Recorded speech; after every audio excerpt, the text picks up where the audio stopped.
ё Московский област қарор доранд тартиби нави ба қайдгирӣ. Патенти шумо сӯхт. Бояд Айросия бироем. тамошо кардани видеоҳо маҷбурӣ нест. Ассалому алайкум ба ҳама нафарҳое ки ҳама рӯза видеоҳои моро тамошо мекунед. умедвор ҳастем ки тансиҳат ва хонаобод ҳастен. худованд ҳамаи мо шуморо нигаҳбон боша, бародари азиз. ва имрӯза як информатсияи нав пешкаши шумо мегардонем. аз рӯзи 1 сентябр чӣ тағйироти иловаҳо барои муҳоҷирон мешавад. дар видео лайк монед ва бо диққат гӯш кунед. бародарони азиз, ба ҳаматон хотиррасон мекунам ки мо бо ширкати Муслиматур кор мекунем. касе ки мехоҳад ба ҳаҷи умра сафар кунад бе ягон мушкилӣ, иншааллоҳ ки шуморо мебаранд, тамоми ҷоша мегардонанд ва боз меоед. номерои WhatsApp мебурад, бинависонед. аз тамоми ҷо рейсҳо ҳаст. аз шаҳри Душанбе прямои рейсам ҳастад. салому алайкум ва раҳматуллоҳ. ҳоҷиёни гиромӣ, иншоаллоҳ дар масҷиди Қурбон қарор дорем. имрӯз мо иншоаллоҳ ки яке аз ҳоҷиёни мо ҳастанд ки мошоаллоҳ беҳтарин ибодатҳоро анҷом доданд дар ҳамин маконҳои муқаддас. ҳоҷиҷон, шароитҳо хубанд иншааллоҳ. тавсия метиҳед ҳамон каса ки ба ширкати Муслиматур биёяд? албатта меҳмонхонаҳо ҳама тода ва одода ва мисол наздиканд ҳаматон. шумо розӣ ҳастен ҳамин хизматҳои? 100% розӣ. мавод деда бугардона. шумо чи акаҷон? ما اکه عبدالله قطعی اکهی که بچه نوشه ها خدمت های درمان کاریه خیلی پدرش رو بیاموزن جاش رو جنرد نه خدمت رواجی که آمین. کلو بادن الله. русия тартиби нави ба қайдгирии хориҷиёнро дар Москав ҷорӣ мекунад.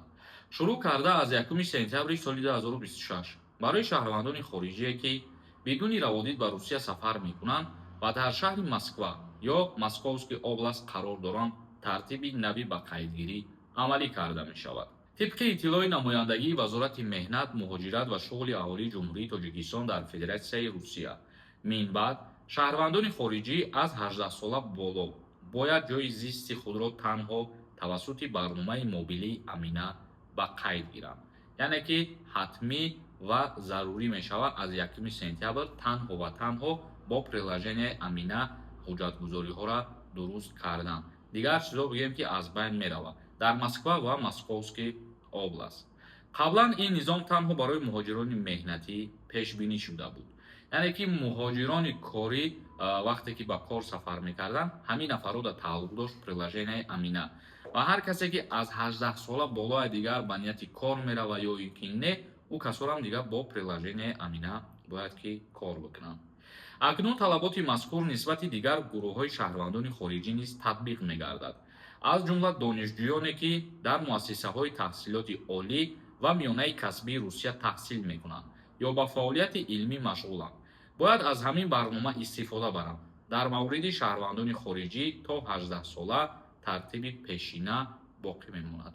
яъне ки шахсое ки аз 18 сола поён мебошанд, пештар чӣ хеле ки буд ҳамун хел нест. ин чиз барои аз 18 сола болоҳо тааллуқ дорад. ин бод як информатсияи нав хостем ба маълумоти шумо бирасонем ки аз 1 сентябр таҳти амал қарор мегирад. бародаро, комментарияҳои шуморо мехонем камтар, бо диққат гӯш кунем то ба саволҳои худтон ҷавоб бигирем. наим қаҳоров нависонда: салом бародар, як чизро мефаҳмондед. агар Россия рафта работа гуфта дохил шавед, патент накунед, чанд вақт истода метавонед? дар Россия муҳлати чанд вақт ба баромадан лозим аст?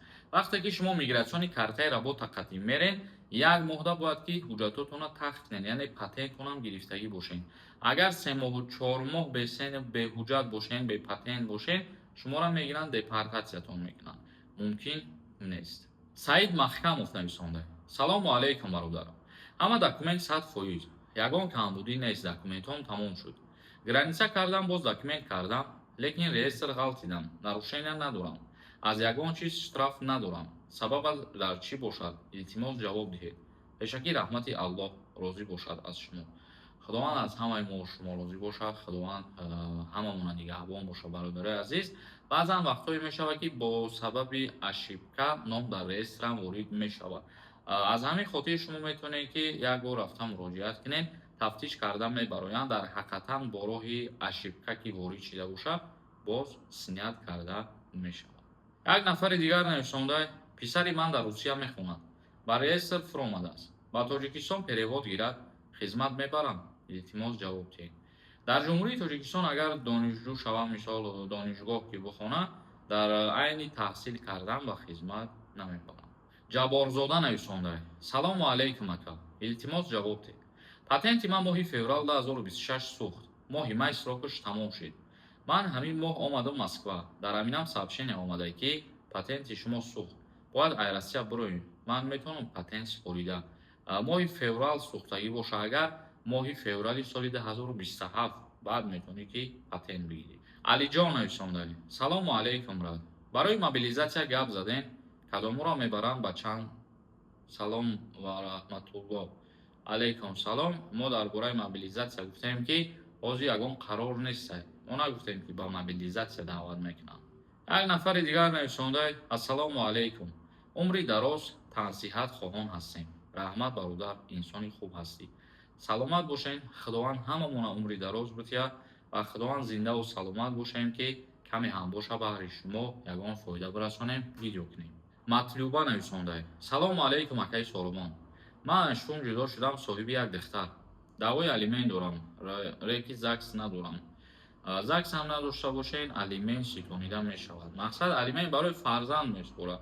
дар ин ҳолат даъво кардан имконпазир ҳаст. умед Орипов нависондаи: ассалому алайкум акаи Соломон. ман Питер рафтам моҳи январ.